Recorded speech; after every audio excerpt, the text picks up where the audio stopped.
Este ejemplo es un ejemplo en el que yo lo estaba pensando, lo estaba armando, para analizar tanto la conservación de la cantidad de movimiento como la conservación del momento cinético en un movimiento rectilíneo uniforme y en un movimiento circular uniforme. Para que veamos que en un caso cómo se conserva uno y el otro, y en el otro caso lo mismo, digamos, ¿no? Esa era la idea de este análisis. Entonces imaginábamos una particulita así, de masa m, que tiene velocidad constante, porque tiene movimiento rectilíneo uniforme. Y si tiene movimiento rectilíneo uniforme, entonces el producto masa por velocidad va a permanecer constante, ¿o no? O sea que un móvil que tiene movimiento rectilíneo uniforme tiene cantidad de movimiento constante. Ahora veamos qué pasa con su momento cinético respecto de un punto. Entonces, vamos a tomar un punto O como el que está ahí, ¿no? Entonces, fíjense, si yo quiero calcular el momento cinético cuando la masa se encuentra en esta posición, respecto de este punto, tengo que utilizar el vector posición, que acá llamo R1, y multiplicarlo vectorialmente por MB. ¿Está bien? Ese producto vectorial no es otra cosa que el módulo de R1 por M, por el módulo de la velocidad y por el seno del ángulo que forman el vector R con el vector velocidad. Y eso me va a dar, según la regla de la mano derecha, y como están colocados los ejes cartesianos, en el sentido del versor K. Apliquen la regla de la mano derecha. ¿Sí?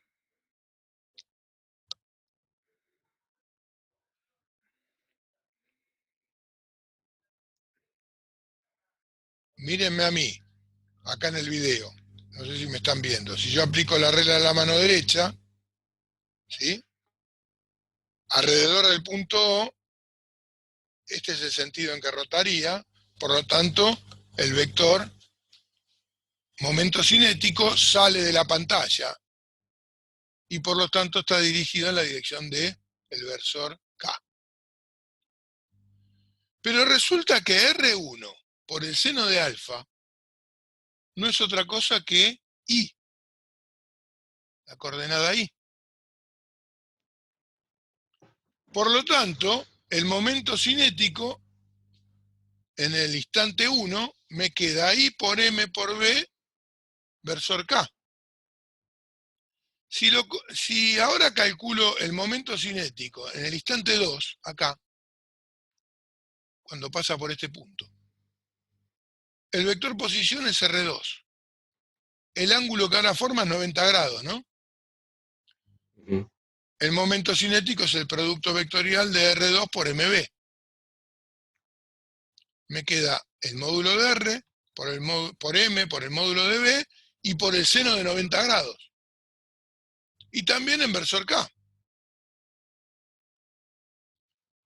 Pero R por el seno de 90 es directamente R2, que es I también. ¿Ven? Es la coordenada I. O sea que el momento cinético en el instante 2 respecto de O me queda I por M por B por K. O sea, tiene el mismo momento cinético cuando la partícula está acá que cuando está acá. ¿Se entiende? Ahora veamos en la posición 3. Ahora tengo R3. El ángulo es este, porque sería, si yo el vector este lo trasladara a este lado, R2 lo pusiera de acá para arriba, sería este ángulo el que forman los dos, que es opuesto con el vértice con este que yo marqué con el nombre de tita. Y entonces cuando lo calculo me queda que el L3 respecto de O es R3 por MB vectorial. Entonces me queda el módulo de R3 por M, por el módulo de B, por el seno de tita. Y otra vez en dirección K. ¿Y R3 por el seno de tita qué es? Es esto, es I. Por lo tanto, el momento cinético en el instante 3 vuelve a ser el mismo. ¿Eso que nos está diciendo? Que cómo es el momento cinético respecto de un punto de una partícula que se mueve con MRU.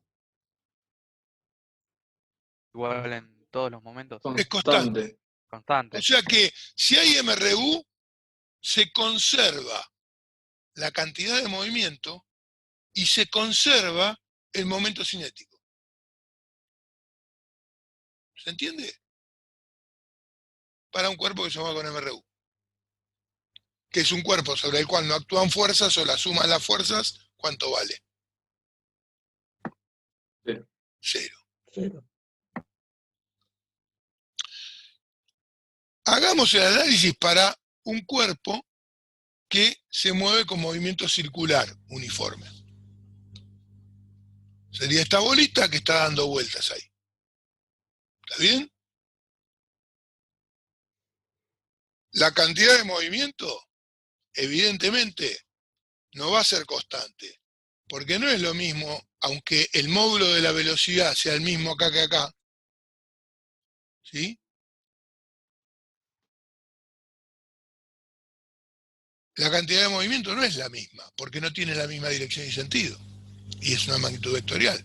O sea que M por B1 es una cantidad de movimiento que está escrita acá, miren, es M módulo de B por J. ¿Se entiende?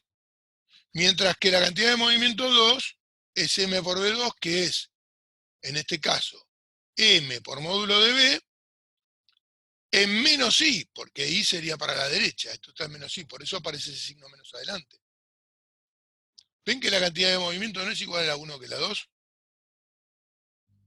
Y en una posición, por ejemplo en esta, tampoco sería la misma, porque acá tendría dos componentes en cartesiana la cantidad de movimiento.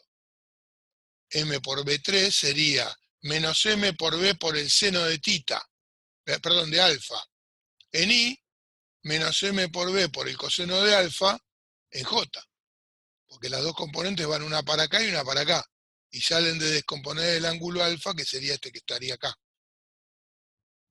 ¿Se entiende? ¿Sí? Veamos qué pasa con el momento cinético.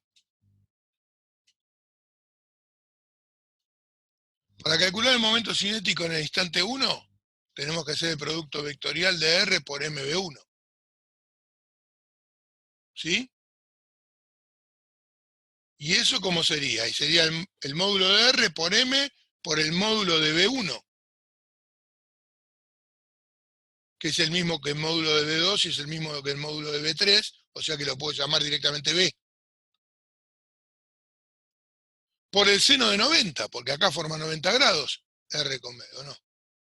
Y inversor K, otra vez, regla de la mano derecha.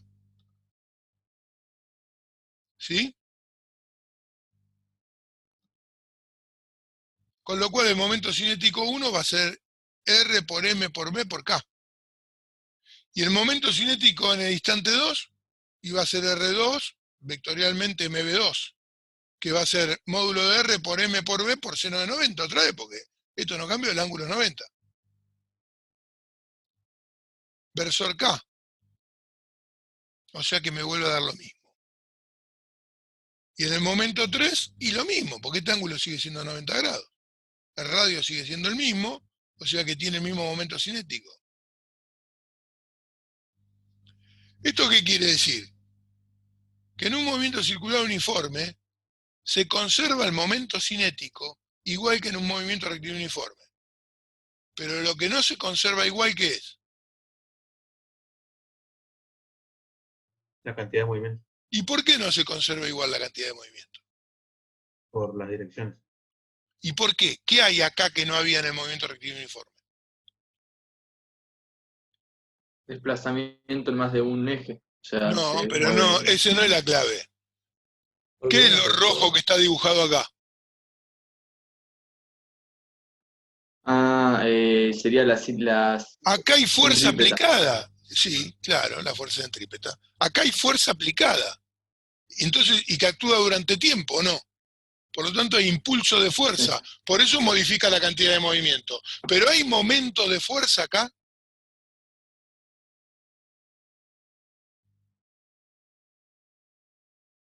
¿Alguna de estas fuerzas provoca momento? No, por el ángulo. No, porque forman 180 grados con R.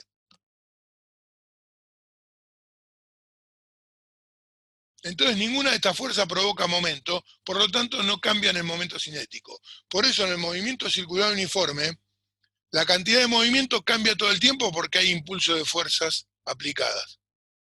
Pero el momento cinético no cambia porque no hay momento de fuerzas aplicadas. En el MRU no cambia ninguno de los dos. ¿Por qué?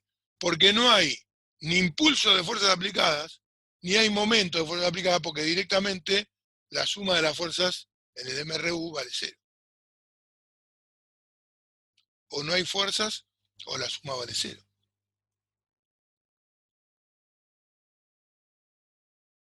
¿Se entiende la diferencia? En los dos se conserva el momento cinético, pero la cantidad de movimiento no se conserva en uno, y en el otro sí. O sea, Claudio, que cuando hay una fuerza con la misma dirección que R, no cambia el movimiento cinético. No cambia el momento cinético, ¿no? Por eso cuando se me enrollaba el hilo, para que no cambie el momento cinético tenía que aumentar la velocidad. Porque justamente como no cambia el momento cinético y el hilo, al acortarse tiraba de la bolita hacia el centro, ¿no? Pero coincidía la dirección con R, entonces no provocaba momento de fuerza, por lo tanto, el momento cinético no podía cambiar. Y si no podía cambiar y se achicaba R, no le quedaba más remedio que aumentar B.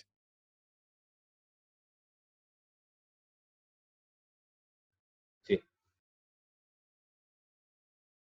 ¿Se entendió?